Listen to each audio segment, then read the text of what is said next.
ఆ, నమస్కారం, అందరికీ నమస్కారం. సుమ గారు ఫ్యూ వర్డ్స్ అన్నారు, బట్ ఫ్యూ ఇయర్స్ గురించి మాట్లాడాలి. ఫ్యూ వర్డ్స్ అంటే ఆ, చాలామందికి థ్యాంక్స్ చెప్పాలి. ముందుగా ఫస్ట్ విషయం, యాక్చువల్గా నేను ఈరోజు ముందుగా మాట్లాడాలనుకున్న విషయం మీకు అందరికీ తెలుసు. సినిమా కొంచెం అనుకున్న దానికంటే కొంచెం లేట్ అయింది. బయట చాలామంది చాలా రకాలుగా మాట్లాడుకుంటారు, అది అది సృష్టి ధర్మం. బట్ ఎందుకు లేట్ అయింది అనేది నేను మళ్ళీ చెప్పాలి. ఫస్ట్ ఒక కాలేజ్ బ్యాక్డ్రాప్లో ఒక ఖుషీ ఎక్స్టెన్షన్ లాంటి స్టోరీ. ఖుషీలో ఉన్న ఇద్దరు స్టూడెంట్స్ మళ్ళీ ఈగో వచ్చి విడిపోయి మళ్ళీ కాలేజ్కి వచ్చి వాళ్ళు ఇద్దరు లెక్చర్గా ఉన్నప్పుడు అదే ఈగో కంటిన్యూ అవుతే ఎలా ఉంటుంది, ఒక క్రేజీ థాట్తో స్టార్ట్ అయ్యాము. బట్ అది స్టార్ట్ అయిపోయిన తర్వాత నేను అనుకున్న స్పేస్, నేను అనుకున్న హీరోయిజము, నేను అనుకున్న ఎక్కడో ఒక ఫన్ అనే యాంగిల్కి లిమిట్ అయిపోతున్నాం అని చెప్పి కథ మారడం జరిగింది. కథ మార్చిన దగ్గర నుంచి ఆ స్క్రిప్ట్ సాటిస్ఫాక్షన్గా వచ్చేంత వరకు, అండ్ మధ్యలో అది కోవిడ్ అంటారో ఇంకోటి అంటారో, వాట్ ఎవర్ రీజన్స్, ఈ సినిమా డిలే అవ్వడానికి అట్ ది సేమ్ టైం ఇందాక అందరు చెప్పారు చాలా ఫాస్ట్గా సినిమా ఫినిష్ చేసాం అంటే నేనేదో కావాలని చెప్పట్లేదు. ఈ సినిమా డిలే అవ్వడానికి నేనే రీజను. ఈ సినిమా మొన్న అంత ఫాస్ట్గా తీసాం కూడా నేనే రీజన్. సో ఈ జర్నీ మొత్తం ఒక ప్రొడ్యూసర్ ట్రావెల్ అవ్వడం అనేది అసలు మాటలు కాదు. నవీన్ గారు, రవి గారు, మీ ఇద్దరు లిటరల్గా నన్ను సినిమా ఫినిష్ అయ్యేంత వరకు, ఈ రోజుకి రేపు రిలీజ్ అయ్యేంత వరకు కూడా మీ ఇద్దరు నన్ను భుజాల మీద మోసారు సార్. భుజాల మీద అంటే మీరు లిటరల్ మీనింగ్ తీసుకోవద్దు. నవీన్ గారు, రవి గారు హైట్కి భుజాల మీద మోస్తే బ్యాలెన్స్ ఉండదు, వాళ్ళ గుండెలు పెట్టుకున్నారు. Sir, your one of the best producer. అంటే ఎనీ డైరెక్టర్కి డ్రీమ్ ప్రొడ్యూసర్ సార్ మీరు. ఇంత లేట్ అయినా సరే సినిమా సాంగ్స్ దగ్గరికి వచ్చేసరికి నేను ఒక 500 మంది డ్యాన్సర్లు నడితే వాళ్ళు 1500 మంది పెట్టుకున్నాను వాళ్ళు. నేను ఒక ఈ సైజు సెట్ అడిగితే వాళ్ళు ఈ సైజు సెట్ ఇచ్చారు. అండ్ ఆనందన్న, thank you so much. Director విజయాన్ని ఈ రేంజ్లో మ్యాగ్నిఫై చేయాలంటే it's only one and only you. And ఇందాక ఆనంద్ గారు సరిగ్గా చెప్పలేదు, మైత్రి కెరీర్లోనే ఎత్తరా కాలర్ వేసిన సెట్ బిగ్గెస్ట్ సెట్ అండి. రోజు 1500 మందితో షూటింగ్ చేసేవాళ్ళం. ఎవరన్నా సరే లిమిటెడ్ డేట్స్ ఉన్నాయి, మనం త్వరగా ఫినిష్ చేయండి అంటారు. ఏ రోజు కూడా ఏం అడిగినా సరే ఎంత కావాలి అని అడిగారు తప్ప ఎందుకు కావాలి అని ఏ రోజు ప్రశ్నించలేదు. ప్రతి డైరెక్టర్ డ్రీమ్ ప్రొడ్యూసర్స్ అండి మైత్రి మూవీ మేకర్స్. సార్, నవీన్ గారు, రవి గారు, మీతో పరిచయం అయిన తర్వాత ఇందాక వీడియో రిలీజ్ చేశారు మనవాళ్ళు. మీ బ్యానర్లో రిలీజ్ అయిన దాదాపు ఒక 15-20 సినిమాలు ప్రీ రిలీజ్ ఈవెంట్లకు నేను వచ్చి ఉంటాను. ఫైనల్గా నా ప్రీ రిలీజ్ ఈవెంట్కి మీరు వచ్చారు అన్నట్టు చెప్పాల్సి వస్తుంది. Thank you so much sir. మీ ప్యాషన్కి, డైరెక్టర్ని మీరు ప్యాంపర్ చేసే పద్ధతికి మీకు తల వంచి సాష్టాంగ నమస్కారం చేస్తున్నాను. Thank you so much. ఇందాక నా రైటింగ్ టీం గురించి చెప్పాను, వాళ్ళందరి గురించి మాట్లాడారు. కళ్యాణ్ గారి సినిమాకి ఏముంటుందంటే, ఒక చిన్న టెక్నీషియన్ కూడా నేను కళ్యాణ్ గారి సినిమాకి పనిచేసాను అని వాళ్ళ పేరు ఇక్కడ వినాలనుకుంటారు. ఎవరి పేర్లైనా మిస్ అయిపోతే పాపం డిసప్పాయింట్ అవుతారు. సో నా రైటింగ్ డిపార్ట్మెంట్ ఆల్రెడీ పైకి వచ్చి మాట్లాడారు. మా కథ మారినా మా గురించి, ఎస్పెషల్లీ నా గురించి కథలుగా బయట మాట్లాడుకున్నా, నాతో పాటు దాదాపు 2.5 సంవత్సరాలు జర్నీ చేసిన రైటర్ డైరెక్టర్ సంతోషం, mister perfect writer director Dashrath గారికి నేను మనస్ఫూర్తిగా కృతజ్ఞతలు చెప్పుకున్నాను. థ్యాంక్ యూ సో మచ్ అన్న. ఎప్పుడు నా పక్క నుండి నాకు ధైర్యాన్ని ఇచ్చావు. అలాగే మా రెబల్ రెడ్డి, నేను రమేష్ రెడ్డి గారి రెబల్ రెడ్డి అని పిలుస్తాను. గబ్బర్ సింగ్తో నేను ఆయన్ని ఆర్టిస్ట్ని చేశాను. ఎందుకంటే నా స్వార్థం ఏంటంటే 24 hours నా సెట్లో ఉంటాడేమో అని. ఆర్టిస్ట్గా బిజీ అయిపోయి నాకు రైటింగ్కే డేట్ లేవని స్టేజ్కి వచ్చాడు. మీ అభివృద్ధిని మనస్ఫూర్తిగా ఆహ్వానిస్తున్నాం sir. Thank you so much. మీరు ట్రైలర్లో రెడ్డి గారు ఈ బిల్డప్లే కొంచెం తగ్గించుకుంటే మంచిది అని కళ్యాణ్ గారు చెప్తున్నారు. ఆ రెడ్డి గారు ఎవరో కాదండి, మా రెడ్డి గారే, మా రమేష్ రెడ్డి గారు. అలాగే Praveen Varma, very talented writer. తను ఈ సినిమాకి అడిషనల్ డైలాగ్స్, నాకు డైలాగ్ విషయంలో చాలా హెల్ప్ చేశాడు. Thank you Praveen. అలాగే చంద్రమోహన్, నేను ఒక వెబ్ సిరీస్ ప్రొడ్యూస్ చేస్తే తను డైరెక్ట్ చేశాడు. అండ్ సార్, కళ్యాణ్ గారి సినిమా కదా, నేను మీ రైటింగ్ టీంలో జాయిన్ అవ్వచ్చా అని అన్నాడు. So Chandramohan, thank you, wonderful. నువ్వు ఇచ్చిన స్క్రీన్ ప్లే సహకారం, రచన సహకారం, thank you so much. Thanks a lot. ఇక నేను గబ్బర్ సింగ్ టైంలో చెప్పాను, ఇప్పుడు మళ్ళీ చెప్తున్నాను. స్క్రీన్ మీద నాకు పవన్ కళ్యాణ్ గారు హీరో అయితే, ఆఫ్ ద స్క్రీన్ మా దేవిశ్రీ ప్రసాద్ హీరోలాగా నాకు నిలబడ్డాడు. Thank you sir ji. Extraordinary songs ఇచ్చారు, నిజంగా కాల్ ఎగరేసుకునే మ్యూజిక్ ఇచ్చారు. Thank you so much. నేను ముందే చెప్పాను, ఆయన చాలా బిజీగా ఉన్నారు. బిజీ మూలంగానే వాళ్ళు ఇక్కడికి రాలేకపోయారు. ఆయన ఎంత బిజీగా ఉన్నారో మీరు అర్థం చేసుకోండి. అండ్ తమ్మన్ బ్యాక్గ్రౌండ్ స్కోర్ చేయడానికి కూడా సేమ్ ఇదే రీజను. మొన్న ఎత్తర కాలరా సాంగ్ రిలీజ్ చేసాము దేవి గారి పాపం, అప్పుడు కుదరలేకపోయింది. ఈరోజు కూడా ఆయనకి ఇక్కడ రావడం కుదరలేదు. సో మీకు దీన్ని బట్టి అర్థమై ఉంటుంది, మేము ఆయన టైం లైన్స్ మ్యాచ్ చేయలేక తమన్ గారు ఏమో ఆయన కళ్యాణ్ గారు రిలీజ్ ఈవెంట్ మిస్ అవ్వాలని ఎవరు అనుకుంటారు. So it's very busy. Devi garu thank you so much once again. Prepone చేయడం అనేది పండగలకి సినిమా తెచ్చేద్దామనో లేకపోతే ప్రొడ్యూసర్స్ గ్రీడో డైరెక్టర్స్ గ్రీడో కాదండి. It's a collective decision. ఒక్కసారి 19వ తారీఖు తెలుగు సినిమా లేదు అని చెప్పి ఇండస్ట్రీలో ఒక న్యూస్ రాగానే ఏకగ్రీవంగా డిస్ట్రిబ్యూటర్లు, బయ్యర్లు, ఎగ్జిబిటర్లు నాకు, రవి గారికి, నవీన్ గారికి ఫోన్లు కొడతానే ఉన్నారు. అది వెస్ట్ నుంచి ఎల్వీఆర్ గారు అవ్వచ్చు, మా కడప నుంచి శోభన్ అవ్వచ్చు, నైజాం నుంచి రాజు గారు, శిరీష్ గారు, హరీష్ ఎక్స్ట్రానరీ డేట్ ఒక 1 వీక్ అడ్జస్ట్ అయితే థియేటర్లు అన్నీ తెలుగు సినిమాతో నిండిపోతాయని ప్రతి ఒక్కళ్ళు సార్ ఈసారి పండగ పవన్ కళ్యాణ్ గారి సినిమాతో స్టార్ట్ చేద్దామని ఇంతమంది అడిగేసరికి ఆ రోజు కూడా మేము ఎగ్జైట్ అవ్వకుండా పోస్ట్ ప్రొడక్షన్ యొక్క డీటెయిల్స్ అన్నీ తీసుకొని ఎక్కడెక్కడ వర్క్లు ఎంతెంత బ్యాలెన్స్ ఉన్నాయి కనుక్కొని ఒక డే ఆగి అందరితో డిస్కస్ చేసి నెక్స్ట్ డే అనౌన్స్ చేసామండి యాక్చువల్గా. So it's a pure Telugu industry తీసుకున్న కలెక్టివ్ డెసిషన్. సో అన్ని ఏరియాల్లో డిస్ట్రిబ్యూటర్లు, బయ్యర్లు మాకు బాగా సపోర్ట్ చేస్తున్నారు. వాళ్ళ సపోర్ట్ అలాగే ఉంటుందని మనస్ఫూర్తిగా అందరికీ థ్యాంక్స్ చెప్తున్నాను. ఈసారి ఉగాది ఉస్తాద్ ఉగాది గుర్తుపెట్టుకోండి. Thank you so much. ఇకపోతే సినిమా విషయంలో టెక్నీషియన్స్ అయిపోయిన తర్వాత ఆయనంక బోస్ ఆయనతో నేను 4 సినిమాలు చేశాను. Thank you Bose for being my vision and thanks for being more than cameraman brother to me. అలాగే మా ఎడిటర్ కార్తికేయ రాలేదు ఇంకా, ఫైనల్ ఒక పోస్ట్ ప్రొడక్షన్ అంతా కొలికి వచ్చింది. ఓవర్సీస్ కాపీస్ ఇప్పుడు కాసేపట్లో బయలుదేరుతాయి. వాళ్ళందరూ అదే పని మీద ఉన్నారు, కొంతమంది రాలేకపోయారు ఇక్కడికి. And Parthiban sir, thank you so much for accepting this character. Actually your screen presence is more than magic and people are praising you in the trailer and I'm getting a lot of messages. Romba nandri sir, and you made my job very easy because you're also a legend director. So that is the advantage of casting a director, I feel. Thank you so much. There are a lot of betterments, there are a lot of one-liners, there are a lot of nice suggestions and I hope your experience was a boon to me. At the same time, KS Ravikumar garu చాలా మంచి character చేశారు. The legendary director KS Ravikumar తమిళ్లో, ఆయన కూడా చాలా పెద్ద character చేశారు. Ravikumar sir, we're missing you in this evening. Thank you so much sir. Ravikumar garu support నేను మరవలేను. ఆయనకి ఏదైనా సీన్ చెప్పాలని, డైలాగ్ చెప్పాలని చాలా పెద్ద డైరెక్టర్ గారు చిన్న ఇనిబిషన్ ఉండేది. ఆయన మట్టుకు ప్రతి డైలాగు ఒక ఫుల్ స్టాప్ కామ ఆయన పలకాలన్న, బికాస్ తెలుగు కూడా కొత్త కాబట్టి ప్యూర్ ఆర్టిస్ట్ లాగా అంత పెద్ద డైరెక్టరు నన్ను డైరెక్టర్ సార్ అని పిలిచినప్పుడు నిజంగా పులకించిపోయాను. Thank you sir, thank you so much. మీ ఇద్దరికి శిరస్సు వంచి నేను నమస్కారం చేస్తున్నాను for being in this film. Leela, నీ మామూలు కాదు నీ గోల, అస్సలు నీ ఎనర్జీ, దాన్ని ఏమంటారు, ఇన్ఫెక్షన్స్ అంటారు చూసావా, అంత ఇన్ఫెక్షన్స్ ఎనర్జీ. మీరు కూర్చోవచ్చు పర్లేదు, ఇప్పుడు కెమెరా ఏం ఆనలేదు. అద్భుతమైన పర్ఫార్మర్. చాలామందికి లీల గారు అనగానే డ్యాన్సులు గుర్తొస్తాయి. ఆవిడ డెఫినెట్గా చాలా మంచి డ్యాన్స్ నేను చెప్పాల్సిన అవసరం లేదు. బట్ ఎలాగో డ్యాన్సులు చూసేశారు కదా, ఆ అమ్మాయి పర్ఫార్మెన్స్ కూడా చూపిద్దామని చెప్పి ఇందులో ఒక మంచి క్యారెక్టర్ రాశాను. Very cute character. అమ్మాయి క్యారెక్టరేషన్ చాలా చాలా బాగుంటుంది. ఇందాక సుమగారు అడిగారు, సుమగారు అడిగారు అక్క మరి నువ్వు మా హీరో గారు అప్పట్లో ఇప్పట్లో అనగలేంది, మరి మిమ్మల్ని అక్క అనకూడదా? ఏమండి, మనం మర్చిపోతామేమన్నా?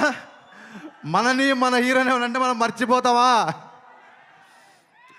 సో మీకు చెప్పాలి, ఎందుకంటే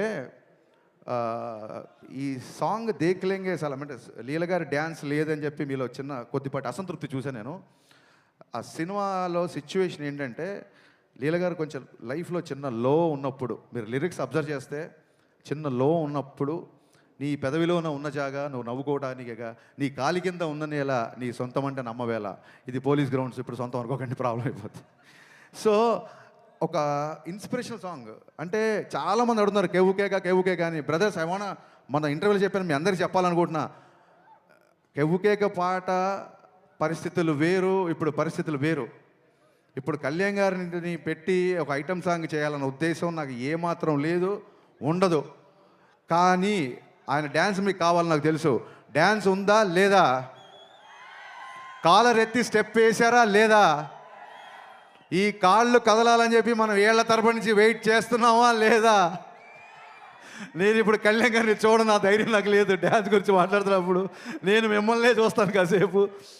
సో అలాంటి సిచ్యువేషన్లో వచ్చిన సాంగ్, ఒకటి డ్యూయట్ అయినా ఒకటి మాస్ సాంగ్ అయినా, నా లిరిసిస్టులు ఇద్దరు ఇక్కడే ఉన్నారు, భాస్కర్ భట్ల గారు, కాసేల శ్యామ్ గారు. ఈ 2 పాటల్లో మీరు అబ్జర్వ్ చేస్తే మీరు ఏ పని మీద వెళ్ళినా ఒక మోటివేషను, ఒక ధైర్యము, ఒక విజన్ ఇచ్చే పాటలు ఈ 2 పాటలు. మందుబాబులో అని అందులో పాట ఉంది. ఇప్పుడు ఏంటంటే నైట్ తాగిన మందు పొద్దున్న దిగిపోతే ఎక్కే దిగే కిక్కులోన వచ్చేది ఏముంది. అలాంటి కిక్కు మనకెందుకు, సచ్చేదాకా కిక్కు ఉండాలి. ఏదైనా కిక్కు ఉంటే సచ్చేదాకా ఉండాలి. అలాగే ఎక్కి తొక్కేటెవళ్ళే ఉన్నా తగ్గేది ఏముంది. పొద్దున్న లేచి it's not just film industry, it's not just politics అండి. మనిషి బయటికి వెళ్ళాలంటే ఎక్కే తొక్కేటోళ్ళు అంటే అది మనుషులు అవ్వచ్చు, సర్కమ్స్టెన్సెస్ అవ్వచ్చు, పరిస్థితులు అవ్వచ్చు, ఏదన్నా అవ్వచ్చు. ఎప్పుడు నీకు ఒక రిపల్సివ్ ఫోర్స్ ఆపోజిట్ ఉంటూనే ఉంటుంది. అలాంటి ఉన్నప్పుడు కూడా ఎక్కి తొక్కేటోళ్ళు ఉన్నప్పుడు కూడా తగ్గేది ఏముంది, నెగ్గేదాకా తిక్కే ఉండాలి. ఈ పాట గోలీ సోడాలాగా ఒక బందీగానా బతికేలా, గోలీ సోడాలో ఎలా ఇరిగిపోయి ఉంటుందో మీకు తెలుసు. సఫకేటింగ్ లైఫ్ వద్దు, లిబరేషన్ సాంగ్. ఇది ఒక మోటివేషన్ ఇచ్చే లిరిక్స్. ఈ 2 పాటలో కళ్యాణ్ గారు డ్యాన్స్ చేసింది ఊరికే తమాషాగా డ్యాన్స్ కాదండి, డెఫినెట్గా మనకు నచ్చిన గ్రేస్ మూమెంట్ చేసినా సరే. సినిమాలో డైలాగ్ ఉంది, పాట అయినా ఆట అయినా అంతర్లీనంగా ఒక మెసేజ్ ఉండాలి అని. సో ఆ పాట అయినా ఆట అయినా ఒక మెసేజ్ ఉండాలి. ఆ మెసేజ్ కూడా కరెక్ట్గా మన డిఎన్ఏలో దిగేలాగా ఉండాలి, క్లాసులు బిగినట్టు ఉండకూడదు. అందుకు భాస్కర్ భట్ల గారు, కాసేల శ్యామ్ గారు ఇద్దరు డిఫరెంట్ సన్నివేశాలకి డిఫరెంట్ సాంగ్స్ రాసిన ఫైనల్గా ఒకటే మెసేజ్ బయటికి వెళ్ళింది. అది ఏంటంటే, we're here to fight, we're here to live, we're here to follow our intuition. బయట వాళ్ళ ప్రభావాలు, బయట వాళ్ళ మాటలు, బయట వాళ్ళ ఏవి మార్చలేవు. మీదే విజను, మీదే లైఫ్, మీదే అని ఈ స్ఫూర్తిని చెప్పాట్లు. వాళ్ళిద్దరికి ఒకటే మాట చెప్పా. ఇద్దరి లిరిసిస్టులకు నేను చెప్పింది ఒకటే సార్. నేను ఎప్పుడు లోలో ఉన్నప్పుడు వేటూరి గారిది పాట వింటా. మా ఊపిరి నిప్పుల ఉప్పెన, మా ఊహలు కత్తుల వంతెన, మా దెబ్బకు దిక్కడు పిల్లటెళ్ళిపోయే రంపంపం. ఆ సాంగ్ ఎప్పుడు వింటుంటా. యువత తాలూకు భావజాలం ఆ పాటలో ఉంటుంది, నాకు చాలా ఇష్టం. అలాగే ముందుకెళ్ళేవాళ్ళు, కాస్త ఫెయిల్యూర్లో ఉన్నవాళ్ళు, లేకపోతే చాలా హై గోల్స్ పెట్టుకున్న వాళ్ళు, నేడేరా నీకు నేస్తము, రేపే లేదు, నిన్నంటే నిండు సున్నరా రానే రాదు. ఇవే వేటూరు గారు రాసిన ఈ పదాలే వాళ్ళకి చెప్పాను, దాని నుంచి వచ్చిన ఈ పాటలు. సో హోప్ యూ అండర్స్టాండ్ అండి. శ్రీలీల గారు డ్యాన్స్ చూసుకోవాల్సిన వాళ్ళు ఇమ్మీడియట్గా ఇంటికి వెళ్ళి యూట్యూబ్ ఓపెన్ చేయండి, బోల్డ్ పాటలు ఉన్నాయి. కళ్యాణ్ గారు డ్యాన్స్ చూసుకోవాల్సిన వాళ్ళు మార్చి 19న ఖచ్చితంగా సినిమాకి రండి. కళ్యాణ్ గారి డ్యాన్స్ చూడడానికి దేకులేంగేసి అలా పెట్టాము. దాని వెనకాల అంతరార్థం ఇది. ఇకపోతే అందరు ఎస్ ఎస్ ఎస్ ఎస్ చాలామంది ఎప్పటికీ రాలేదు. ఒకసారి డైరెక్షన్ డిపార్ట్మెంట్ దారు ఇక్కడ ఉన్నారా? డైరెక్షన్ డిపార్ట్మెంట్ దారు ఇక్కడే ఉన్నారు అనుకుంటున్నాను నేను. ఇప్పటికీ ఇంకా నేనన్నా ఒక పని అప్పచెప్పి ఒక పావు గంట పడుకుంటున్నా కానీ ఒక 3 రోజుల నుంచి పడుకోకుండా నా డిపార్ట్మెంట్ అంతా పనిచేస్తున్నారు. ముఖ్యంగా అఖిల్, రవి, మీ ఇద్దరు నాకు కుడి భుజం ఎడమ భుజంలో ఉన్నారు. Thank you so much. దగ్గరలో ఉంటే టైం వేస్ట్ చేయకుండా స్టేజ్ మీదకి రండి, లేకపోయినా అక్కడి నుంచి చెయ్యి ఊపేయండి. ఇప్పటికి లేట్ అయింది. So Akhil, Ravi, come please come ఫాస్ట్గా. వీళ్ళిద్దరూ నాకు ఒక కుడి భుజం ఎడమ భుజం అంటే మీరు నమ్మండి. చూడండి, అసలు ఒక 3-4 రోజుల నుంచి నిద్ర లేకుండా పనిచేస్తున్నారు. Thank you so much Akhil. Thank you Ravi, thank you so much. ఇక కుడి భుజం ఎడమ భుజం అయితే గుండెకాయ ఒకటి ఉంది. మా బాబీ ఫాలోయింగ్ ఏంటి అసలు నాకు అర్థం కావట్లేదు. నేను పిలవలేదు ఇంకా. వీళ్ళిద్దరు నా కుడి భుజం ఎడమ భుజం అయితే మా బాబీ. యాక్చువల్గా బాబీ కోసం ఒక టీజర్ కట్ చేద్దాం అనుకుని నేను కళ్యాణ్ గారికి కూడా చెప్పాను.